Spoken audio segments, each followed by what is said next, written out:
তুই কই গেছিলি? তোর কত খুঁজছি আমি। কই গেছিলি মা? কই গেছিলি? চকলেট। ফেরার পথে আপনার মেয়েকে দেখলাম বটতলায় একা একা বসে কান্না করছিল, তাই আমরা আপনার বাড়িতে নিয়ে আসলাম। খুব ভালো করছো বাবা, তুমি যে উপকার করছো তোমার কি বলে যে ধন্যবাদ দেবো। চাচা, ও না থাকলে তো আপনার মেয়েকে ম্যানেজই করতে পারতাম না। ও বাবা, তোমার নাম যেন কি? দীপ্ত। ও হ্যাঁ হ্যাঁ হ্যাঁ হ্যাঁ, আমি তো তোমার চিনি। আসলে টেনশনে না কিছুই মনে আসছিল না। তা বাবা, তোমরা দুজনে যে উপকারটা আমার করছো, সারা জীবনে তো আমি তোমাদের ঋণ শোধ করতে পারব না। না না, ঠিক আছে চাচা, এটা তো আমাদের দায়িত্ব ছিল। আমরা আজকে আসি। ইসলাম আচ্ছা, কই গেছিলে মা? চকলেট দিছে আমাকে। চল চল। রাহেল, হ্যাঁ খেয়াল করছো শ্রাবণী অনেকদিন আহে না? তোরা তো বলা হয় নাই, ওর বিয়া ঠিক হয়ে গেছে। ওলা শিক্ষিত, বিয়ের পর বিদেশ ফিরে যাব।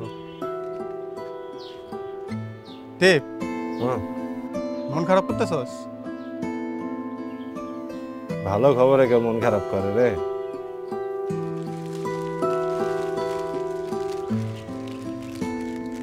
আয় ভিতরে।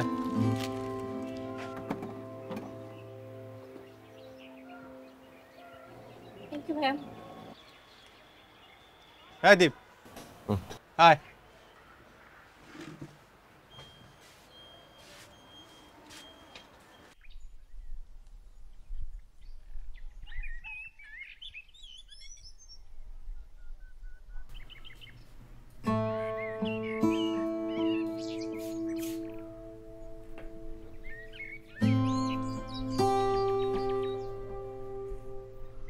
চাচা, ওকে দেখে ওর সাথে কথা বলে যেটা বুঝলাম, ও অনেক ব্রাইট। এই ধরনের পেশেন্ট পুরোপুরি সুস্থ না হলেও ভালো ট্রিটমেন্ট করলে, ভালো ট্রেনিং করলে ওরা অনেক ভালো কিছু করতে পারে। তাহলে এই ধরনের চিকিৎসা কি এখানে করানো সম্ভব না?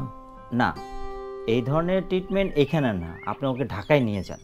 ঢাকায় এই ধরনের বাচ্চাদেরকে নিয়ে কাজ করার মতো অনেক প্রতিষ্ঠান আছে, অনেক ট্রেনিং সেন্টার আছে, সেখানে আপনি ওকে ট্রেন আপ করলে অনেক ভালো কিছু করতে পারবে। আমার পরিচিত একজন ডাক্তার আছে যারা এই ধরনের স্পেশাল বাচ্চাদেরকে নিয়ে কাজ করে। ও ওখানে গেলে ওকে ভালো ট্রিটমেন্ট দিলে ও ভালো একটা ফিউচার করতে পারবে।